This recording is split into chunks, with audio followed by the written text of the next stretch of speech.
এই সিন্ডিকেট তো শুধু আগে শুনছি শুধু ব্যবসায়ী সিন্ডিকেট ছিল, আজকে যেখানে হাত দেন না কেন ওইখানেই তো সিন্ডিকেট। সিদ্দিক ভাই অনেকগুলি কথাই বলছেন, কিন্তু এবার কিন্তু বলতে পারে নাই যে ব্যবসায়ী বান্ধব বাজেট, এই কথাটা কিন্তু বলেন নাই এবং বলার জায়গাটুকু নাই। বলছেন ব্যবসা বান্ধব শিল্প বান্ধব, আমি এখনো বলতেছি। আচ্ছা, এইবার আমি মনে করি না যে ব্যবসায়ী বান্ধব বাজেট হয়েছে। হাজী আজমল হোসেন বাবলু, আমরা যেটা নিয়ে আলোচনা করছিলাম যে বাজেট কতটা ব্যবসা ও শিল্প বান্ধব, একটু বলে নিই যে আমরা মূল্যস্ফীতির যে চাপ সেটা যে জর্জরিত, আপনি তো নিত্যপণ্যের বাজারের সবচাইতে ব্যবসায়ীদের বড় সংগঠন যারা সাধারণ সম্পাদকের দায়িত্ব পালন করেছেন, আসলে মূল্যস্ফীতি নিয়ন্ত্রণে রাখার যে লক্ষ্যমাত্রা নেওয়া হয়েছে সেটা আসলে বাস্তবসম্মত কিনা? ধন্যবাদ আপনাকে, ধন্যবাদ আমার সহ-আলোচক এবং এই রাত্রে জায়গায় যারা এসে টিভি দেখছেন সবাইকে আমার পক্ষ থেকে এবং আমাদের সংগঠনের পক্ষ থেকে শুভেচ্ছা এবং ধন্যবাদ। অ্যাকচুয়ালি সিদ্দিক ভাই অনেকগুলি কথাই বলছেন, কিন্তু এবার কিন্তু বলতে পারে নাই যে ব্যবসায়ী বান্ধব বাজেট, এই কথাটা কিন্তু বলেন নাই এবং বলার জায়গাটুকু নাই। বলছেন ব্যবসা বান্ধব শিল্প বান্ধব, আমি এখনো বলতেছি। আচ্ছা, এইবার আমি মনে করি না যে ব্যবসায়ী বান্ধব বাজেট হয়েছে, কারণ 7,97,000 কোটি টাকার বাজেট শুধু কিন্তু বৈদেশিক ঋণ নেবেন না, দেশের ভিতর থেকে ঋণ ছিল, কিন্তু ওই সময় আর এখনকার সময়টা কিন্তু যদি আমরা মিলে ফেলে দিই তাহলে এটা আমাদের ব্যবসায়ীদের জন্য দুর্ভাগ্য। কারণ সিদ্দিক ভাই আমার চেয়ে আপনি ভালো জানেন যে বাংলাদেশের ব্যাংকগুলি কী অবস্থা আছে, কোন পর্যায়ে আছে, এটা আমার চেয়ে ভালো কেন, একদম আপনি একদম গভীরটুকু আপনি জানেনই, বুঝছেন। এই সম্বন্ধে আমার মনে হয় না যে আমি আপনাকে কোনো জ্ঞান দিয়ে কোনো কথা বলতে পারবো। অনেকগুলি কথা বলছেন। আপনি বললেন যে মূল্যস্ফীতি কিন্তু 11 ছুঁই বাপ, আপনি 6.5 রাখার যে লক্ষ্যমাত্রা, এটা কোনো জিনিস সম্ভব না। জিজ্ঞেস করেন সিদ্দিক ভাইকে যেটা এই মুহূর্তে সম্ভব কিনা, হয়তো হবে অন্যরা পারলে আমরা পারছি না কেন? যে শ্রীলঙ্কার কথা বলা হচ্ছিল যে তারা, এটা কি আমার মুখে শুনতে চাচ্ছেন? এই সিন্ডিকেট তো শুধু আগে শুনছি শুধু ব্যবসায়ী সিন্ডিকেট ছিল, আজকে যেখানে হাত দেন না কেন ওইখানেই তো সিন্ডিকেট। আমার কাছে খুবই ভালো লাগে এখন, আগে তো একটা তকমা ছিল যে ব্যবসায়ীরাই সব লুটতারাজ করে খাইলো, এটা কিন্তু আস্তে আস্তে কিছুটা হইলে এই সময়ের মধ্যে কিছুটা হইলে লাঘব হয়েছে যে ব্যবসায়ীরা দুর্নীতিবাজ কতটুক আর কি কতটুকু এটা কিন্তু প্রমাণ হয়েছে। যে এই হাজার হাজার বিঘা, এই সিদ্দিক ভাই তো আমি অনেক আগের থেকে, সিদ্দিক ভাই যদি আমার না চিনি আমি অনেক আগের থেকে সিদ্দিক ভাইকে চিনি, জিজ্ঞেস করেন তো ওনার কত বিঘা কতশো বিঘা বা ঢাকা শহরে কয়টা বাড়ি আছে ওনার, রাত্রে ঘুম আসে কিনা জিজ্ঞেস করেন তো ওনাকে, ঘুম আসতে পারে কিনা, 20 তারিখেতেই ওনার ঘুম হারাম থাকে, যে 30 তারিখের ভিতরে স্যালারির টাকা জোটাইতে পারে, জিজ্ঞেস করেন ওনাকে। কিন্তু সিদ্দিক ভাই এগুলো হয়তো অনেক কথাই বলবে না, কারণ একটা দলের ভিতরে একটা ওই ভাইটাল পদে আছে তো অনেক কথাই বলতে চাবে না, বুঝছেন।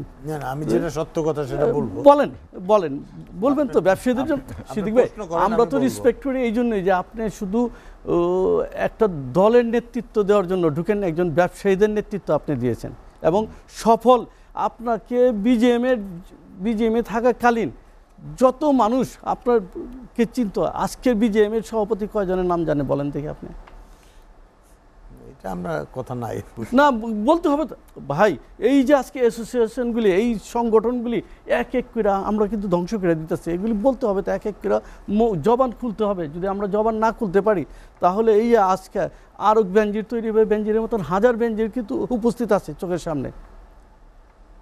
এগুলি কিন্তু আমরা হয়তো এখন বলতে পারতেছি না, কিন্তু একটা সময় কিন্তু ঠিক এই বিস্ফোরকগুলি বের হবে, যার ফলে এখন তো সিদ্দিক ভাই আমার মনে হয় আপনারাই বলবেন, যেহেতু আপনারা আজকে না হোক আগামী ট্রামে হয়তো আপনাকে ওই 300 জনের মধ্যে একজন দেখবো আমরা, ওই 300 জন ভিতরেই আপনাকে আমরা একদম হওয়া উচিত, আপনার মতো লোক হওয়া উচিত। আমরা চাই যে ওই 300 জনের ভিতরে আপনি থাকেন। কিন্তু এই যে বিজেএমে থাকার যে স্পিরিটটা ছিল, এই স্পিরিটটা কি এখন আছে আপনার সিদ্দিক ভাই? এখন কি বলতে পারেন না, যেহেতু একটা দলের, যার ফলে এবার এই সিপিডি যারা বলবে না কেন? এই দেশে কি এখন বিরোধী দল আছে বলেন? আগে আমরা কি দেখছি সিদ্দিক ভাই, সংসদে শেষ হওয়ার সাথে শুরু হয় নাই, প্রেস ক্লাব দিয়ে এক মিছিল, আপনার ওই পল্টন বিজয়নগরের একটা মিছিল, পল্টনে একটা মিছিল, বা বিএনপির আমাদের আওয়ামী লীগের 10টা চারিদিকে মিছিল বেরিয়েছে, সেটা কি এখন আছে? এটা তো আমাদের আগে রেগুলার প্র্যাকটিস ছিল, সেই সময়টা কি এখন আছে? না, সেটা তো আবার অন্য প্র্যাকটিস ছিল, সেটা হলো বাজেট জানি না কিছু, কিন্তু কিন্তু এটা মানি না। বাজেট না যাক, একটা আন্ডার প্রেসার বিরোধী ছিল, একটা চাপ বিরোধী ছিল, একটা, সিদ্দিক ভাই, একটা চাপ, বক্তব্য দেওয়া, একটা চাপ ছিল, এটা একটা কালচার ছিল। এই যে না, এটি তো একটা চাপ আর কিছু না। বিরোধী দলের কাজটা কি? বিরোধী দলের কাজটা তো ভুলটা ধরা দাও। সিপিডি যে আপনি গয়রাহ বলতে পারেন না বিরোধী যে দল আছে তো, আপনি দেখেন না যে মুজিবুল হক চুন্নু কিভাবে কথা বলে, আপনি দেখেন না আনিসুল ইসলাম ভাই, এটা মাহমুদ তো সাহেব কথা শুনুন, বলে, হয়তো আপনি কেউ কেউ কথা তো বলে। সিদ্দিক ভাই আপনি হয়তো বিশ্বাস করেন, সিদ্দিক ভাই আপনি হয়তো বিশ্বাস করেন, কিন্তু আমার মতন আজমল হোসেন বাবলু অনেক আছে, ওরা বিশ্বাস করেন, ওরা চিন্তা করে যে ওই সংসদে ঢুকার আগে চুন্নু বইলে আছে, আপা আজকে কিন্তু এটা বলবো। না না, এটা আমি বললাম তো, আপনি বিশ্বাস করেন, কিন্তু আমি তো বিশ্বাস করি না। ধারণা। আমরা তো ধারণার থেকে বলবো, আমি কি সংসদ সদস্য, আমি কি কোনো উচ্চ পদে কোনো কথা আছে? আমি তো ধারণার থেকেই কথাগুলি বলবো।